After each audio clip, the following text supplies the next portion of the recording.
Hola, hola. Bueno, yo les quería contar una historia. Yo estudiando historia de Salvador Bahía, aquí en Brasil, me enteré que había un naufragio en la isla de Boipeba de un navío castellano, español, llamado Madre de Dios, y que lo había auxiliado esta figura legendaria, Caramurú. Lo que me llamó la atención es que años después recibió una carta de Carlos V en agradecimiento. Entonces yo digo, este navío debe ser muy importante. Empecé a investigar y me doy con que era el Simón de Alcazaba, el que lo había, el capitán del barco, era de origen portugués. Incluso había hecho varios viajes. Conocía a la India, era un piloto muy conocido. Y entró a los servicios de España.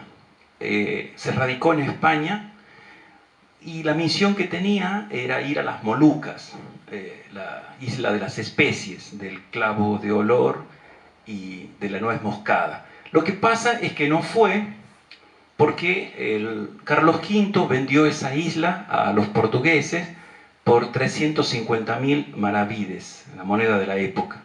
Ahí quedó un tiempo hasta que la reina Isabel I de Portugal, que era esposa de Carlos V y que era portuguesa, le dio la capitulación de Nueva León. América fue dividida en cuatro capitulaciones, cuatro gobernaciones. La primera era para Pizarro, que iba a ser Nueva Castilla; la segunda, Nueva Toledo para Almagro; la tercera, Pedro de Mendoza, que era Andalucía, Nueva Andalucía; y la cuarta, Nueva León, que era para Simón de Alcazaba. Él sale con dos navíos, uno se llama Madre de Dios y el otro San Pedro. Salen de España y ya habían tenido problemas porque eran navíos bastante viejos. Incluso salen con la tripulación de gente de bastante bajo nivel, deben ser presidiarios. Eh, ya fueron reparados en Cádiz y en las Canarias, porque ya tuvieron problemas. Recorren la Patagonia, llegan a lo que es el estrecho de Magallanes, pero ya se habían distanciado a la altura del río de la Plata. Incluso Alcazaba entra en lo que es Río Gallegos, y dicen que él fue el primero que le puso ese nombre, no sé. Al regresar se vuelven a juntar a la altura de Chubut. Ahí él funda el puerto de Leones y hace una incursión para el interior del continente con la idea de llegar a Chile. Caminaron aproximadamente 70 kilómetros hasta Río Chico, que ellos le pusieron Río Guadalquivir, pero ya empezaron los problemas. Había falta de comida, la gente estaba cansada, descontenta, el lugar era horrible, un viento y una soledad y una planicie que no decía nada, inexpresiva, un ambiente hostil. Entonces, ahí la primera sublevación. Alcazaba es asesinado ya incluso en la playa, en el barco, y, y mueren aproximadamente 80 personas en esa sublevación. Primero son sometidos los nobles, los líderes, entre estaba Juan de Martín, y después hay una suerte ellos escapan y son decapitados los principales y tres son abandonados. Donde está Rodrigo, que Rodrigo era capitán del navío de Pedro, San Pedro. Esa es una pregunta que yo me estoy haciendo, que estoy averiguando, no sé. Cuando regresan, ¿quién es el capitán de Madre de Dios?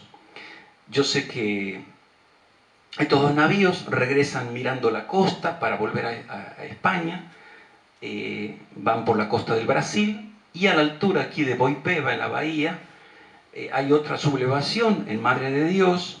Se lanzan las canoas al mar para hacer tierra y bajan aproximadamente 100 hombres. Son bien tratados por los indios. Yo supongo que los indios le dieron agua potable, le dieron comida, y cuando ellos estaban relajados, estaban descansados, muy probable que de noche, una lluvia de flechas mata al gran porcentaje de los castellanos. Ahí algunos consiguen huir, unos 17, 2 se quedan por ahí escondidos, y se entera, Juan de Martí se entera de esta tragedia. Entonces, en el próximo bloque voy a contar lo que sucede con el auxilio de Caramurú a esta gente.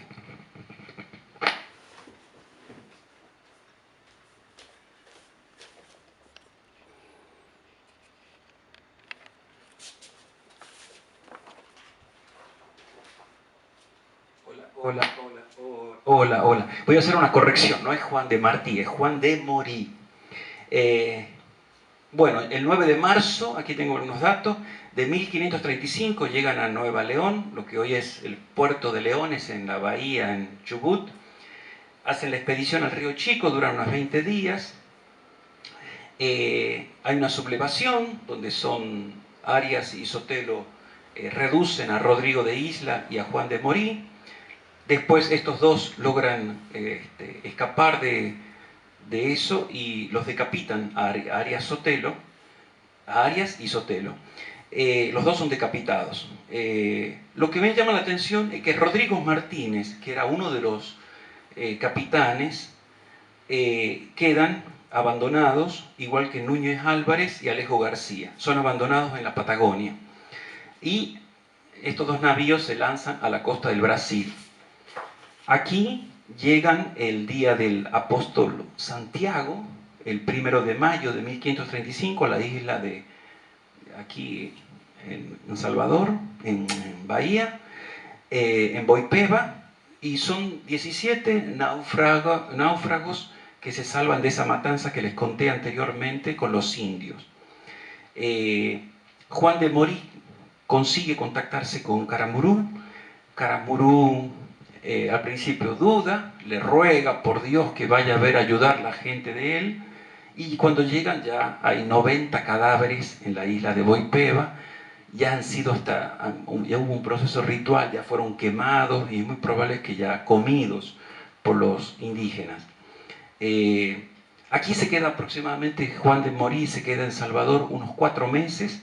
Él el 18 de agosto, él vino en mayo, en agosto se retira a España, hace puerto en la isla de Santo Domingo y le deja a Caramurú dos toneles con vino y una canoa en agradecimiento.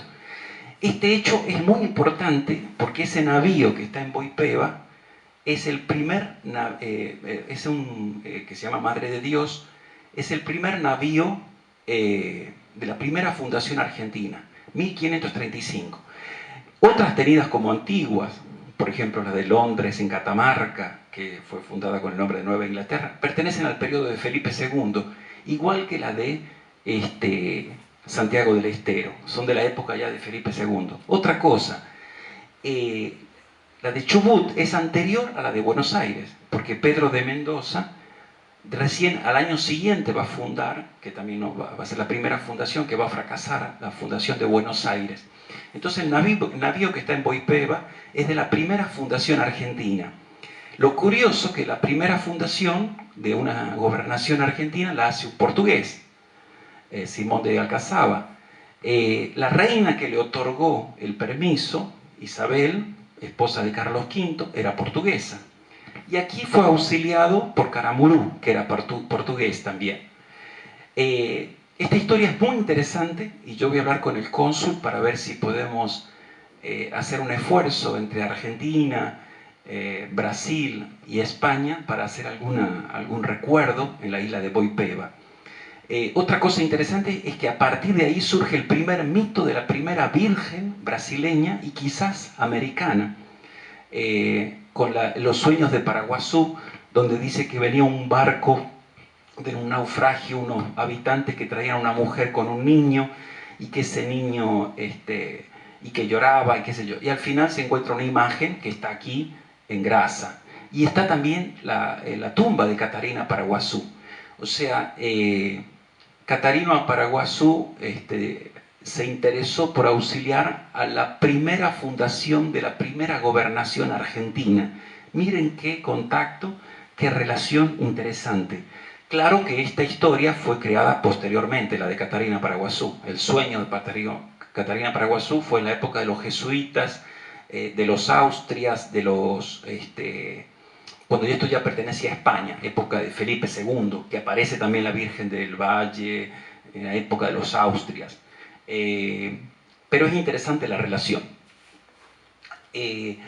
Yo voy a hablar con el cónsul para ver si podemos profundizar más, estudiar más, incluso hacer algún documento con esto, y enriquecido por gente de España, enriquecido por gente de Chubut, y con los vestigios que encontremos aquí en la isla de Boipeba, tal vez hasta podamos hacer un buceo para reconocer el barco de la primera gobernación argentina, la primera fundación argentina, en la época de Carlos V de Alemania, Carlos I de España.